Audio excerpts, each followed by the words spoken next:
narito na naman tayo para sa isang napaka-sweet at nakakakilig na love story nila Kalingap Edu at Ate Viancy. Tulad mo ay aking makilala.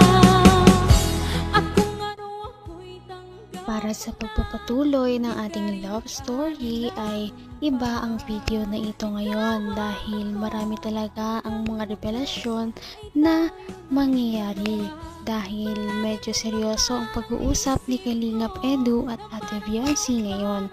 Kung dati ay palagi silang nag-uusap ng laging may tawanan at laging nagbibiruan, ngayon ay parang seryoso na talaga ang mga pangyayari. Paano ba naman si Kalingap Edu ay nag-aalala? Sabi niya kung may iba daw talagang nagugustuhan si Ate Viancy at dumating ang point na ganon, okay lang daw sa kanya at magpaparaya siya sa kanilang love team. Ngunit ano nga kaya ang tunay na nararamdaman ni Ate Viancy? Ang nice ko lang. Maraming moments. Pero sabi no, bilis ng panahon. Mga isang taon na pala. Mga isang taon na yun sa ating tambalan.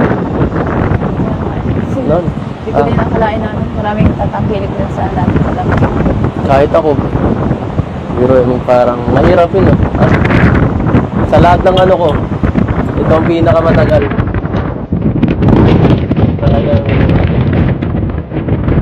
Talagang ano, kilala mo na ako. Kaya lang, yung buko. Kaya ko ng buko, nakatali yan. So, ayan. Ito tatanungin lang kita. Sa lahat ng natambal sa akin, kanino, ay, kilala mo ba sila lahat?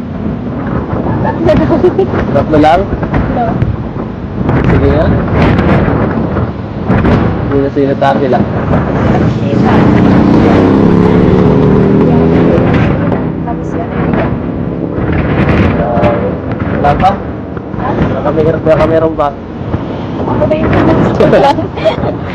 Meron lang. Grabe.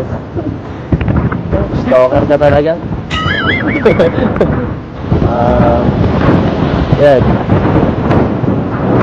Wala ka ba pinagsilosan?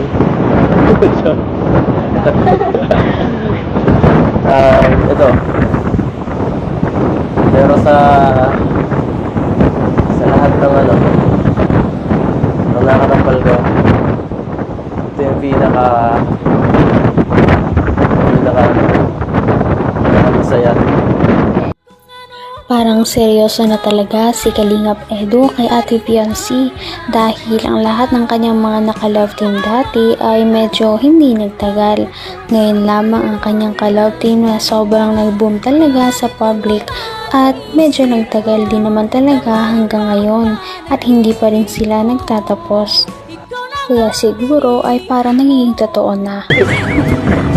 Para sa iyo. Kanina seryoso na rin. Hindi ko maiwasan eh. Ako masyado mag-isip. Basta nagpupulwala ka na.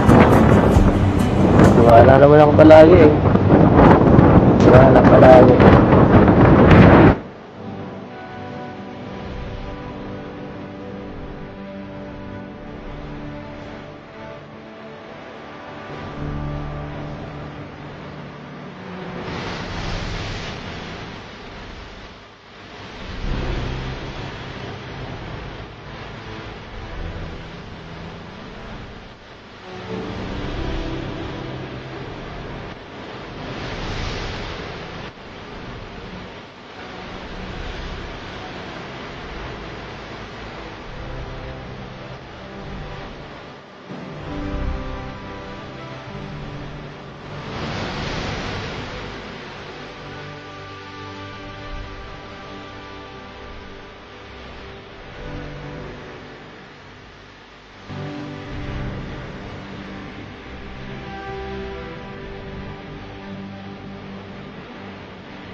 Kahit paano, lapitan mo na po sa ating Glenn.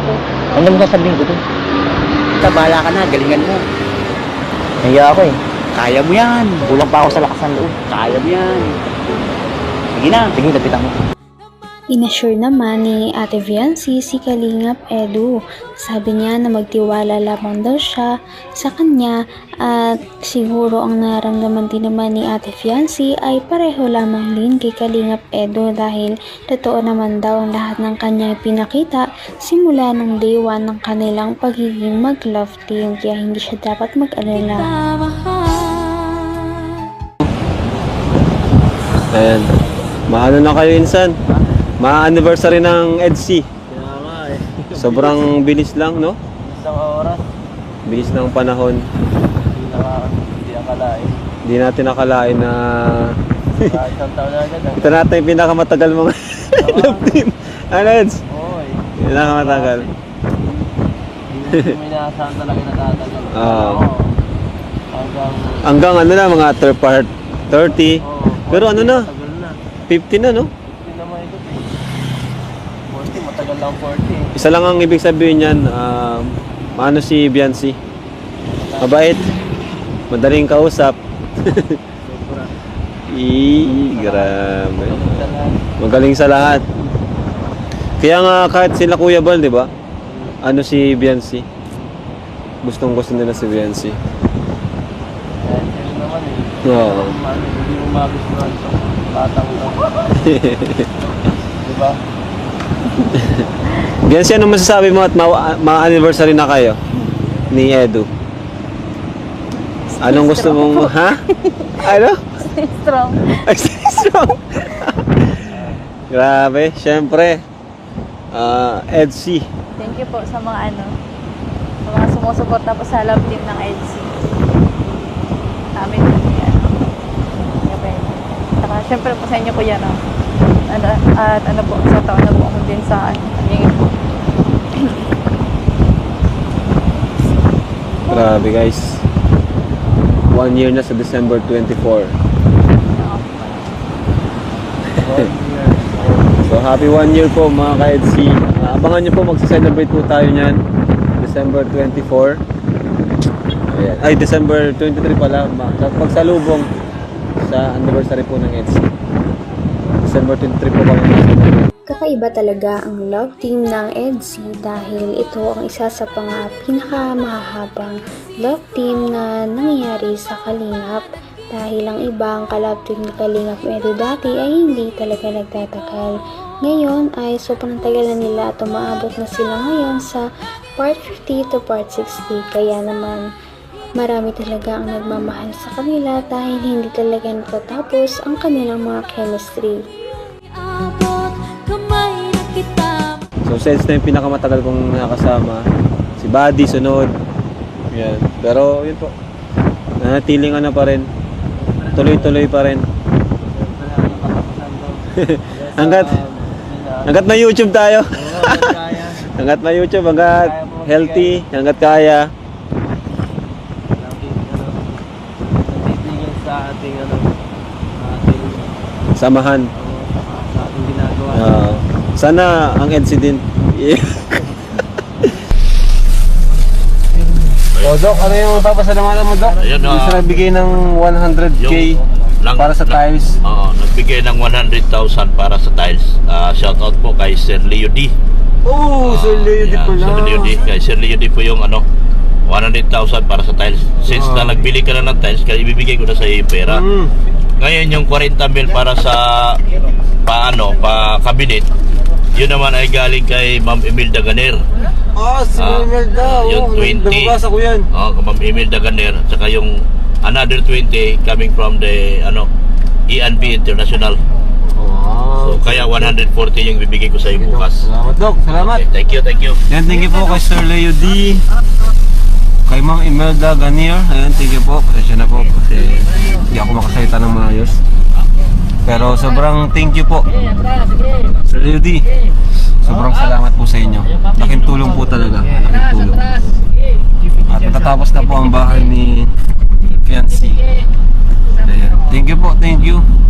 God bless po sa inyo lahat. Ayan. And bye-bye na rin po. hatid pa niya si Biancy sa Mangkamagong at sa Salong-Salong. Malayo-layo akong bibiyahin ni Edo. Grabe yung sakripisyo din. Pero salamat po. Thank you. Parang hindi naman matatapos anytime ang love team ng EDSI dahil marami talaga ang nagmamahal sa kanila. Hindi nababawasan ang kanilang mga supporters. Bagkus ito ay parami pa rin ng parami. Kaya aasahan natin na tatagal pa ang love team ng EDSI at marami pa rin talaga tayong aabangan na kilig moments sa kanila. Napaka-sweet talaga nila at napakabait ng tambalang ito kaya maraming sumusuporta. Kaya naman sana ipatuloy natin silang suportahan at mahalin si Viancy, si Kalingap Edu at ang Kalingap team. Yun lamang at maraming salamat sa panonood. Abangan natin kung magkakatuluyan ba talaga si Kalingap Edu at Viancy. Hanggang sa muli! Bye! Ngayon'y abot kamay na kita, mahal.